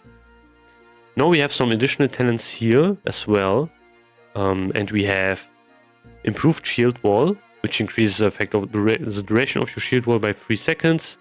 You have concussion blow, and you have improved shield bash. This was also the same thing as in vanilla. We want to pick concussion blow. This is guaranteed one, since we want to get the next thing that is down there. You can already see it. Improved shield wall can be pretty useful. However, don't forget, you only have this up every 30 minutes. And this is more often like, oh fuck, something went wrong. Let me pop a shield wall. This can save you, so the additional duration is actually pretty nice. You can skill this 2 times. 6 seconds more shield wall is like 6 seconds where you won't get any damage. But again, don't forget, you can only use it every 30 minutes. And shield wall is something that either, like in general, should be used pretty sparingly unless something is going wrong. So instead, I would try to maybe go for more threat, and I would probably go for improved thunder armor, to be honest. So let me just pick that instead. Now I can put some point anywhere, and then you can think about improved shield wall or maybe improved taunt. So I would just put one into improved taunt, because why not? Then the next row opens up, and finally we get some really good talents here. We have 1 new talent and 1 change talent. So let's talk about it. The new talent is Shield Mastery. This one basically increases the amount of damage absorbed by your shield by 10%. Basically, it gives you more shield block. And one thing that is really important here is that it also increases the damage of your shield slam, since having more shield block increases the damage of your shield slam. In vanilla, we didn't really have this talent. You can see it right here. We had this talent, one-handed weapon specialization. but it had a pretty big glaring issue. So let's talk about that one first. Let me first of all remove this, and then I will go into that one later again. One-handed weapon specialization got kinda changed. Basically what it does is increases physical damage you deal for one-handed melee weapon if a one-handed melee weapon is equipped by 2% per talent point. So if we max this one out, we get 10% more physical damage when you are going to use a one-hander. And of course you are going to use that as a tank. Even in a Fury Prot you would use that. But this is something that is really important because it's actually a change here. So the vanilla version, what it only did, so let me just try to go further down the tree. Also you can see here Defiance, you used to need to put 5 points into here instead of 3. This is also a pretty big increase and a massive change, since it will open up more talent points in general. But yeah, I didn't talk about it. So yeah, let's do that, let's do that. Maybe here toughness, doesn't really matter. I just want to go here. But again, you can max this one out. 10%. But look what it says. It says increase the damage you deal with one-handed melee weapons by 10%. So this is only affecting your melee weapons. This one is affecting every physical damage you would do with one. If you have a one-handed weapon. So it's a pretty nice buff here, which of course will give you more threat. And we max this out, of course. Like, it's a no-brainer to max this one out. Then we have Shield Slam. Yeah. Same thing as it did in vanilla. This does a lot of damage. Actually, not that much damage, but it's modified by your shield block value and displays one magic effect on the target. You can also compare the two if you want to. So we have that as well available here. So yeah, 235. Classic version. Pretty much the same damage range as well here. But yeah, pretty nice ability. This is kind of... How can I say this the best? This is kind of an underrated ability in vanilla. It is causing, I would say, less threat than Bloodthirst. But the problem was more in general, like with the protection tree. A lot of the other talents ran really good. Shield Slam wasn't really that big of a problem, to be honest. And we have ways to also increase the amount of damage we can do with this, for example with Shield Mastery, which is again a pretty nice thing. So we are here, so here I would pretty much put points into Shield Mastery. So now we have this one done. Next to Shield Slam we have Improved Defensive Stance.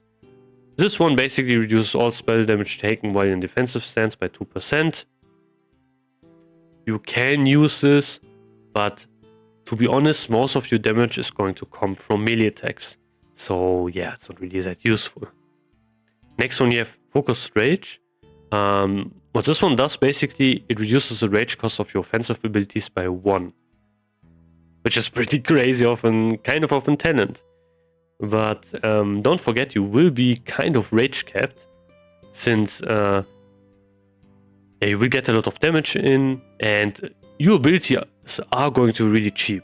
But there's no problem picking this one. It's a kind of a fun talent to use, because everything will cost less rage. So I will just put 1 point into here, because why not? Next one, we have Vitality. This one is also a pretty nice talent. It will increase our total stamina by 1% and your total strength by 2%, which will allow us to scale a bit here. So we can put 5 points into here. Then we will have 5% more stamina and 10% total strength, which is, yeah, really nice. What was the racial again called from Torrents? Was it Toughness? No. Whatever. But yeah, it's kind of working the same way here. Strength, 10% more strength is really nice as well. And now we come to the best ability here, the best capstone ability, to be honest, from all of these, is Devastate. So Devastate, basically what it does, you need a one-handed melee weapon, of course. It costs 15 rage, and actually it costs less rage if you use Improved Thunder Armor, and also, of course, Focused Rage. But basically what it does damage, it thunders the enemy, and depending on how many thunders are on the enemy, so if if 5 are already on the enemy, it does more damage. So you will use this ability always as like a filler. Let's say you have your shield slam is gone, things like that. Shield block, revenge is already gone. You can use it. Then you can use like devastate and such.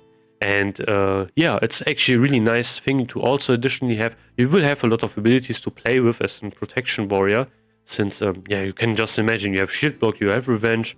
Don't forget you also are going to queue a lot of heroic strikes. That's also why I'm going to, yeah, don't forget heroic strike. Always going to pick this one.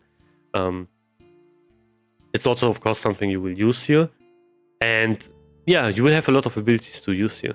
Devastator, I think, is really fun because it combines thunder and also yeah, doing some damage. I was also always really happy to have one protection warrior because that was like way less thundering, especially as like in like 10-man raids and such. The amount of burst damage you can of course do is way higher because protection warriors, they can break as a start, just spam a lot of devastates. And yeah, they are going to be really high on the damage, on the threat. But now we still have some talent points left, so let's think what we should use here. I personally really want to get improved thunderclap, so that's something I will try here to get. But now I'm kinda lacking in cruelty. But still, this is of course something you could do here. If you really care about using thunderclap, if you have someone else using thunderclap, maybe you don't need to do that. So you can just full max cruelty for maximum threat and go 2 maybe into deflection. So you have some additional avoidance as well. And this could be something like your talent tree could kind of look like this. Yeah, that's for example something how it could look like. So we have a lot of new different abilities, new talents. I wish Concussion Blow wasn't really linked to Shield Slam, since this one is pretty useless. Kind of useless, but you can use this in... You can use this for like mobs and such, for stunning them, since actually 5-second stun is pretty strong. Like, don't get me wrong, like it's actually a pretty strong stun. Especially for like necks. There's like a lot of trash where if you can stun it, it's really nice because like it's actually kind of the strategy to stun them. For example, you have these shades and such, and you have ghouls which you want to stun. And of course, if something is stunned, they can dodge, and also that's like a damage increase for the whole raid. So yeah, the stuff will of course die quicker if they are stunned. But yeah, it is kind of weird, the protection tree, because there are like a lot of situational talents. You can do actually a lot of different stuff here. If you want to care, like, let's say you care more about dungeons and such, you would probably pick more improved, like you would pick improved revenge, of course improved taunt, you would max this one, and like other stuff as well. But this is more of like a threat focused build, which makes a lot of sense, I would say, especially like in the pre-patch. But yeah, you could perfectly use this one. To be honest, I'm not really sure, since I haven't played the pre-patch for like TBC. I played the RAF one, like when TBC went to RAF, but not the vanilla to TBC one. So I'm guessing you can still pretty comfortably still play Fury Prot. That's probably something you could do. You could just go into like here, pick up Blood first, and then go into tank tree. Maybe pick up even here, improve Thunderclap or Deflection. Of course, improve Heroic Strike. I think it's pretty viable. You can probably still do it, and it would cause a lot of threat as well. And then you would also pick up Tactical Mastery for some additional threat as well in defensive stance when you're going to use Blood first. But yeah, that's something. Actually, we can maybe try to do that as well. So yeah, let's try it. So we'd go here, maybe this one. If we want to use this one, or like Blood Craze, actually, if we get like crit. To be honest, as a tank is probably more important. And yeah, and Rage, pretty big.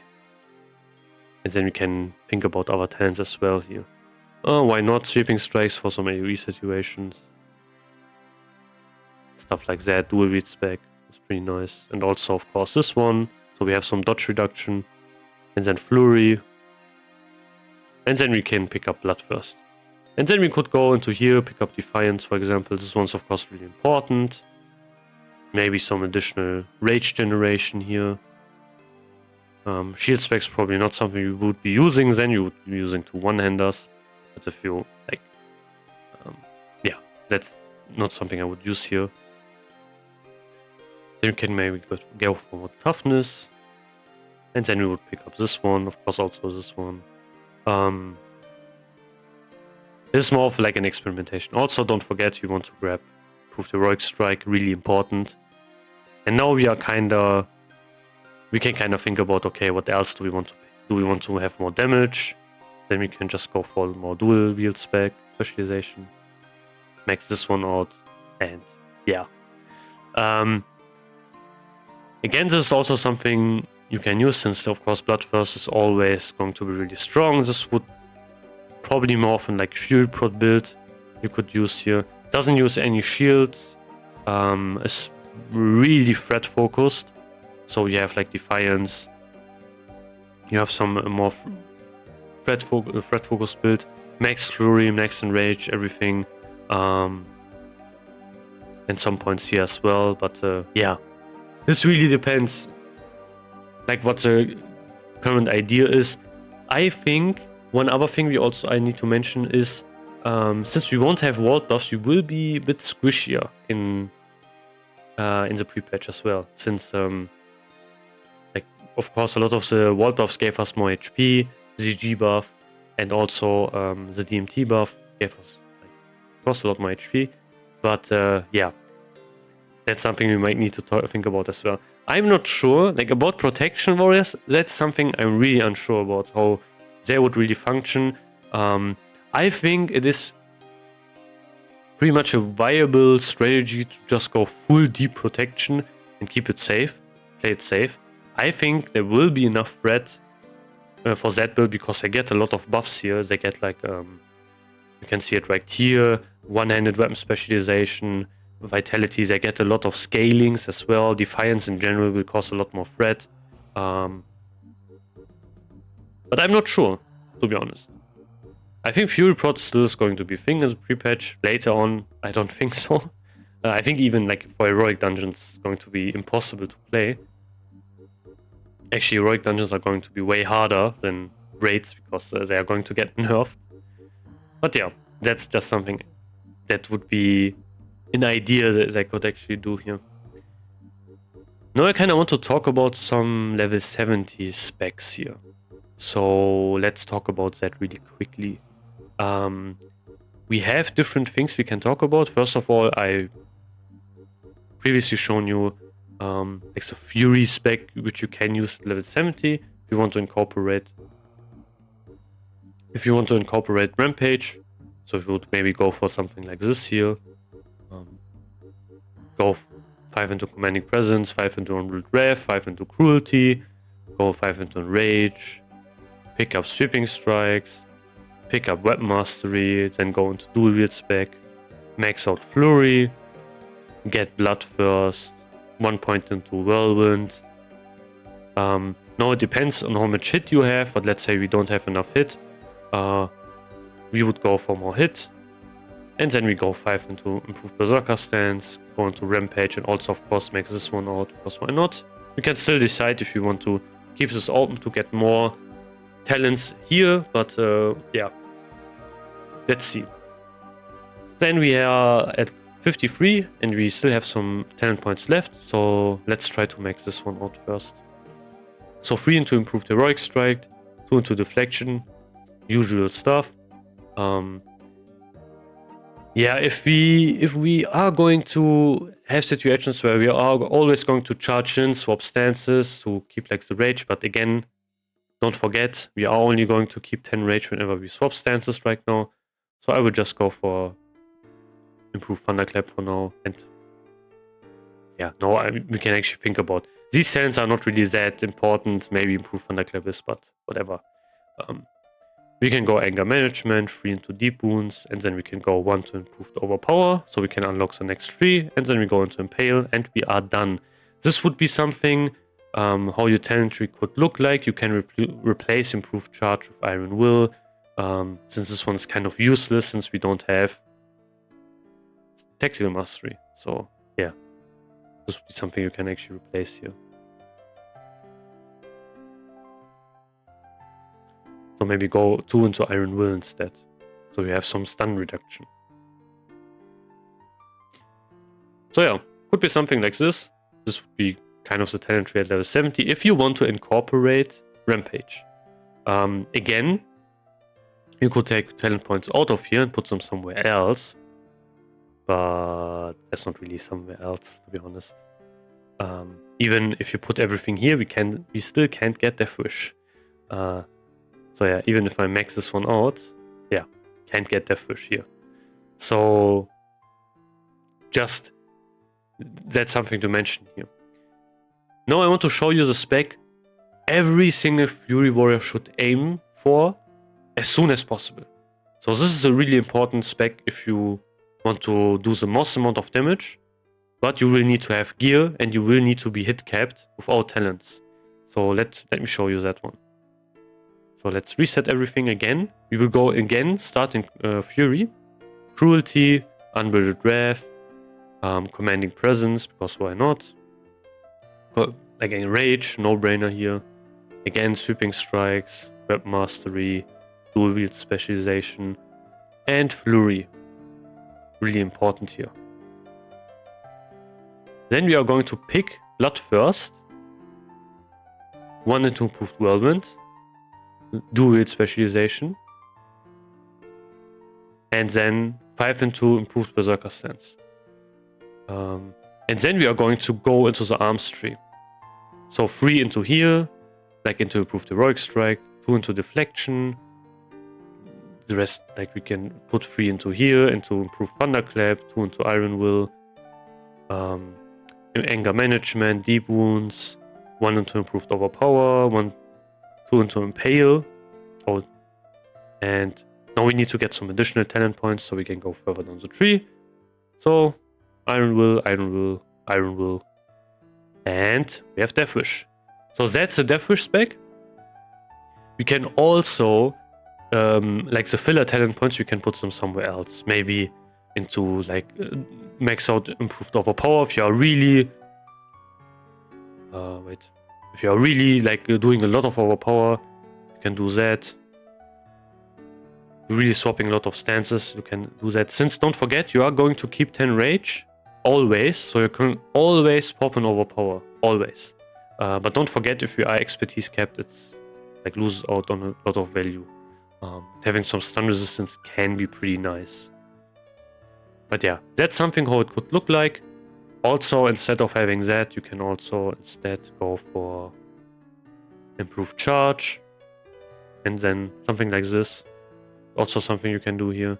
But again, don't forget you only keep 10 rage. So this is not really a thing that is really usable unless you want to use tactical mastery, but it's not worth it.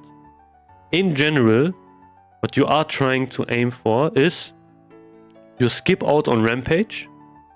You are still going to pick up everything which helps you do more damage, which you can see here. So you would pick up everything you can get, which does a lot of damage, like increase your damage, Cruelty, Unbridled Wrath, Dual Wield Specialization maxed out, and Rage maxed out, Sweeping Strikes, of course, Weapon Mastery, Flurry. Everything is like here. Blood first, of course, really important, and 5 and 5 improved Berserker Stance, 1 in Whirlwind. The thing you don't pick up is Rampage. So you skip out on Rampage and Precision. That's what I mean with talking about like having enough hit from your gear without relying on precision, on the precision talent. So you would need 9% hit from your gear alone, or if you have someone who's always applying improved verifier, then you only need to aim for 6%. But don't forget, maybe that person is gone for like a week or something, or whatever. he's not available for like one raid, and you would need to change all of your gear and so on again just to make that work. So yeah, I would always try to at least have some gear and so on ready, so if you don't have improved verifiers, you can still have enough hit. But yeah, this is one build you really are trying to aim for to get as soon as possible, because let's talk about the benefits here. So first of all, we have most of our damage abilities here. The only thing we are pretty much skipping out on is improved execute and also precision. One thing about execute is actually it loses out on some of its value, since it doesn't really scale that well in at the end. So yeah, it is not that much of a bummer. We already have that whole discussion. If you reach a certain amount of attack power, you would start to use Bloodthirst, which you can do, but it is, of course, way harder to use than to use execute, just spamming execute, but whatever. You also have things like Weapon Mastery here, which allows us to gear for less expertise. You can also make a choice if you have a lot of expertise available, maybe skip one point here. It's also something you can do here. Bloodthirst, well, we have all of the important stuff. However, here in the arms tree, we also get most of the important stuff. Most of this is not really important. Improved heroic strike is really important. This one gives us some smoother rage generation. This is some additional damage we have here, which is pretty nice. However, the most important one is, of course, Death Wish. So, what will happen is we have access to Death Wish and Sweeping Strikes as a Fury Warrior. And that is going to be insane. So, trust me with that. This combination is crazy. On every trash pack, you can use it on, which is also, of course, a lot of rage, 10 rage, 30 rage, like 40 rage is a lot. But if you can pop both of them, man, I'm pretty sure you are going to pull threat and probably die and lose some consumables. But for a couple of seconds, you will do insane amount of burst damage. Yeah, this is really, really fun. Also, of course, on raid bosses, which have more than one mob, there will be a lot of them. Cleave damage is actually something, or like AoE damage is something that is really important for some encounters in TBC. I don't really see a lot of people talk about it, but for example, for Sunwell, Muru is one of the more famous ones, and where you really, really need to cleave down the mobs really fast. Things like also kill Jaden. Of course, that's later in the expansion. But yeah, just something I wanted to mention here as well. Of course, we have also Hydra and such. But yeah, this is going to be really, really fun build to use. You also don't need to use that annoying Rampage anymore. But this is just one of the main builds. Again, this is only available at level 70. So I will show you some builds at the end, which are like something I theory crafted for myself, which I will use in dungeons. But yeah, that one, you will need to wait a bit for that one. I will also want to show you some different specs here as well. So we have that. What is something we can use when we are thinking about, like, we still want to keep using one-handers? Or actually, wait, let me just show you, first of all, like an arm spec, which you would use as an DPS. So we start out in arms. We get improved heroic strike. We get deflection. We can get improved thunderclap. We get iron will or like improved charge. Doesn't really matter. Whatever. We're just going to further down the tree. We are going to improve overpower, anger management, deep wounds. Two-handed weapon specialization is really important. Death Wish. Now we pick one weapon specialization we want. So this really depends what we really want to get here. So I will just pick swords, because I'm a filthy alliance player, and alliance players, of course, we use swords. No, I'm just joking a bit. But yeah, we have improved disciplines. Now I can max this one. I can pick Blood Frenzy, Mortal Strike. That's it.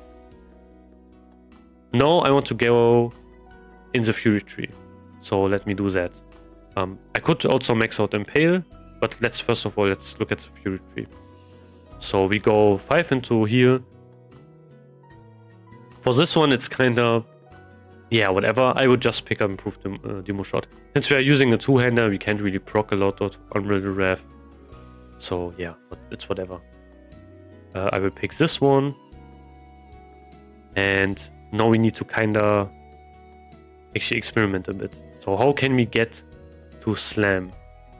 So if I put a couple of points here into Enrage, I will have access to Slam actually, which is the thing I really want to have. So Slam, Sweeping Strikes, even like Weapon Mastery, and then I have like some additional points I can get here as well. Again, we can make some alter actions here. We can actually go for some for less points if we want to. Since like Flurry, all of these talents are really, really nice. So we can even go for only... here it's kind of difficult to have. But you could make some alter actions here. So we can maybe, instead of going for all the way for two-handed... Let me go down a bit. So can maybe try something like this here. And then we can go do that. 3, that. And then we can go a bit further down. And yeah, now we have like 3 talent points left. And we pick up Flurry and then we are maxed here. It really depends what you kind of want to do here. But this would be something where you would go for arms and still have access to some of the Fury talents. Since, again, this is the same story as Fury. You have access to Death Wish and you have access to Sweeping Strikes. What we skipped out on is Improved Mortal Strike and Endless Rage. But these talents are just way more damage in general. Flurry, Weapon Mastery, Sweeping Strikes, Improved Slam, just really, really strong. So yeah, that's also something you can do here. But that would be like an arms build. Let's say you are kind of trying out the Kebab spec. What is the Kebab spec, you may be asking? It's basically using the arms tree, but you use 2 one-handers instead. That's also something you can use actually. There's only a slight change here, which I want to explain here. So you would kind of pick some different talents. We need to go further down the tree here, and you kind of want to go, like we want to replace two-handed weapon specialization with dual wield specialization. So let's try that. So we are going to, of course, do that. Deflection. Same way, improve Thunderclap, Iron Will, and then we have like improved Overpower, all of the talents we already know from. And then we go Impale. And then we are pretty much trying to skip this one. So we are just going to put some points into here. And now we have access to this row. So Death Wish, Sword Specialization of course, Improve Disciplines, max this one out. Now we look down further the tree. Can we pick up something so we can go down further? Just one Improve Overpower should be enough. And now same thing, we have Blood Frenzy, we have Mortal Strike. And now we are again done. But now we kind of forgot something here. Because we have Improved Slam, which we are not going to use as a one-hand warrior. So let me change this as well. So instead, you would kind of try to do some different talents here. So this is still the same thing. Also, instead of Improved Demo Shot, we can use something like this. But if you are playing Kebab, you are probably like the support spec. So you would probably go for Improved Demo Shot. So yeah, let me change this back again. So we have that. Again, you really want to get that in Rage. We're going to do this. Going to do that. And we are going to pick up Dual Wield Spec. And then we can decide if we want to put more talent points into here or more into Flurry. I would just go for Flurry. Since more attack speed, of course, of 2 one-handers is really nice. This is more of the Kebab spec here. You're still going to use Mortal Strike because like it doesn't matter. You can't reach this here anyway, since yeah, if I put one pointer to here, then you have nothing. Like it doesn't really benefit anyone. And having some healing reduction could be useful maybe on some bosses. Actually, I don't remember if anyone actually healed, maybe. But yeah, whatever. This would be more of the Kebab spec, which people talk about sometimes. It might not be the perfect one, but that's just from my memory and such. But again, this is also more of a theory crafting video. So you have that as well. And you can think about, okay, how does this actually work? You use two one-handers. And basically your job is to apply Blood Frenzy. You use like a normal rotation, you use Mortal Strike, don't forget Mortal Strike, you can use this in any stance. You use this in Berserker stance, and use your Whirlwind, you do a normal rotation. And you are pretty much playing a Fury Warrior. Just with Blood Frenzy, and you use Mortal Strike instead of Blood First. That's kind of it. Of course, you are going to do less damage than a Fury Warrior, don't get me wrong. That's something that is pretty much true. But you have Blood Frenzy, something that is really valuable to the raid. I think Kebab Warriors are going to overtake Arms Warriors pretty quickly in this iteration.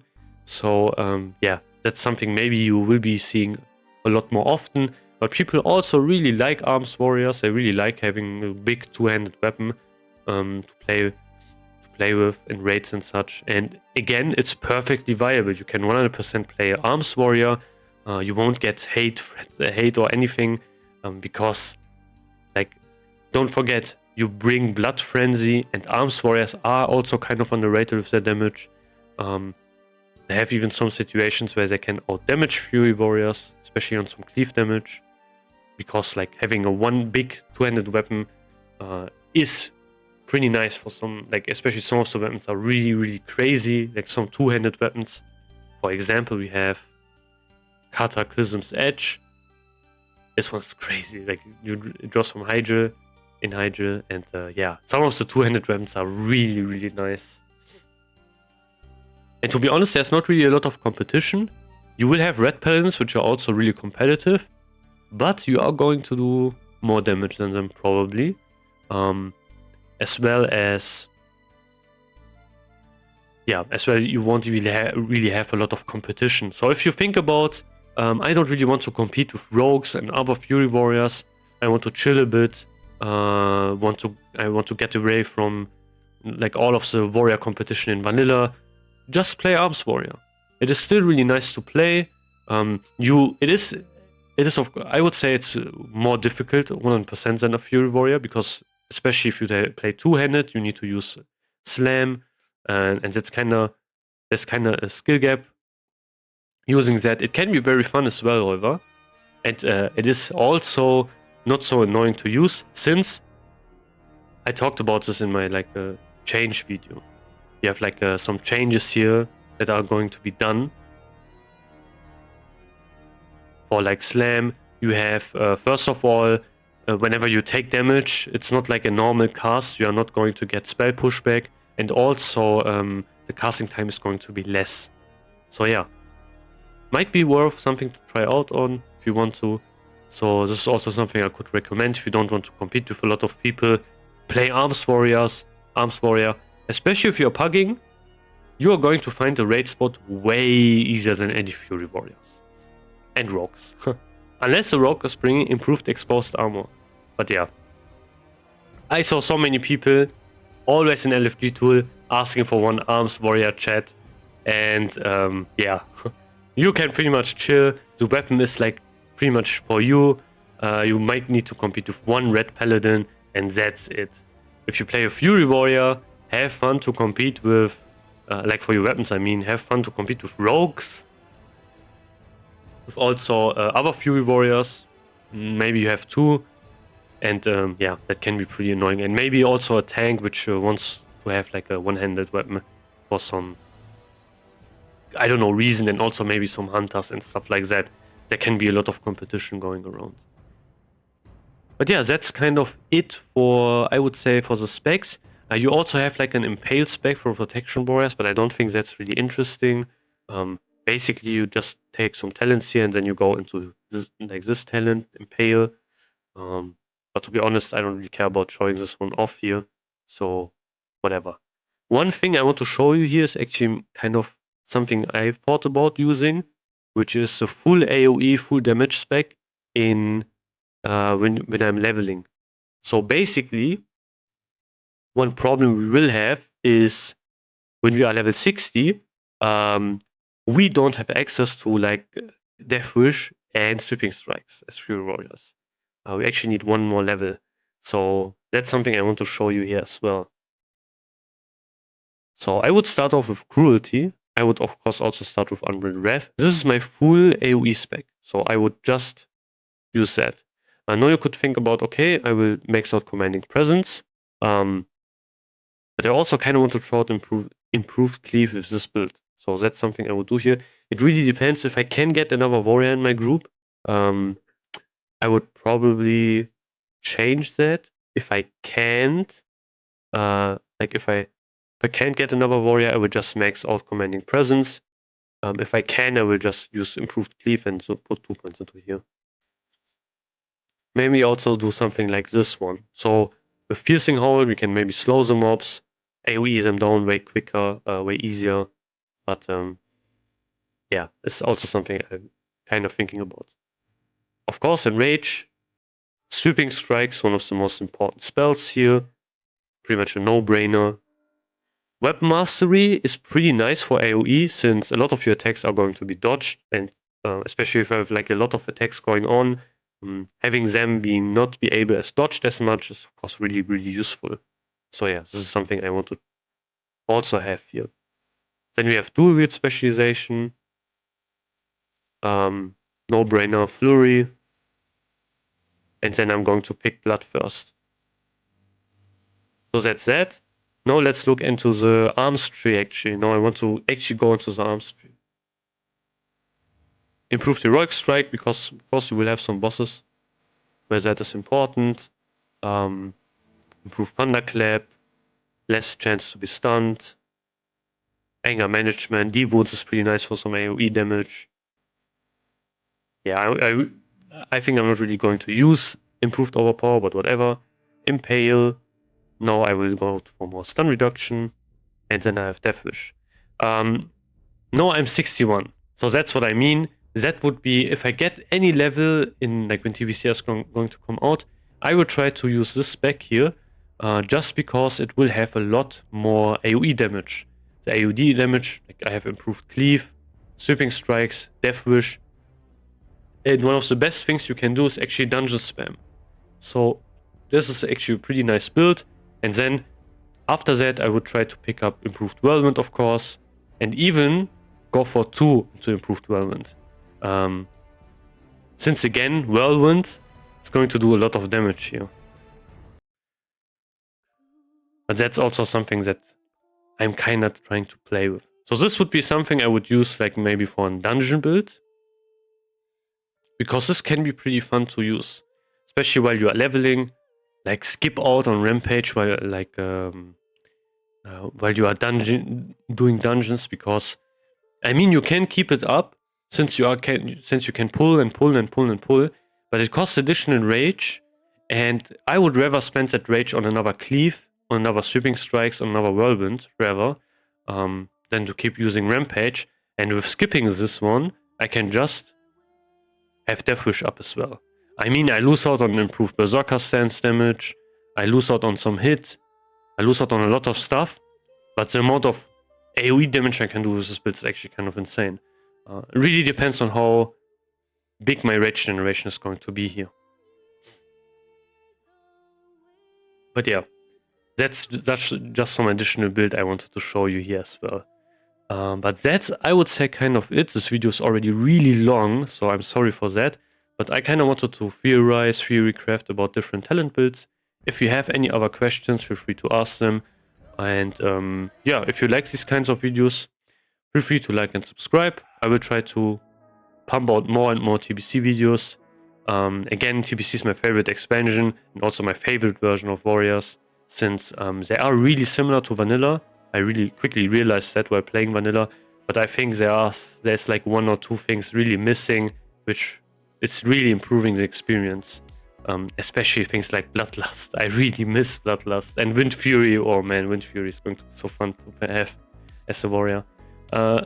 So yeah, that's just it, to be honest. That was everything I kind of wanted to talk about here. Again, if you have any other questions, feel free to ask them. And I will see you on the next video. Have a great day. Goodbye.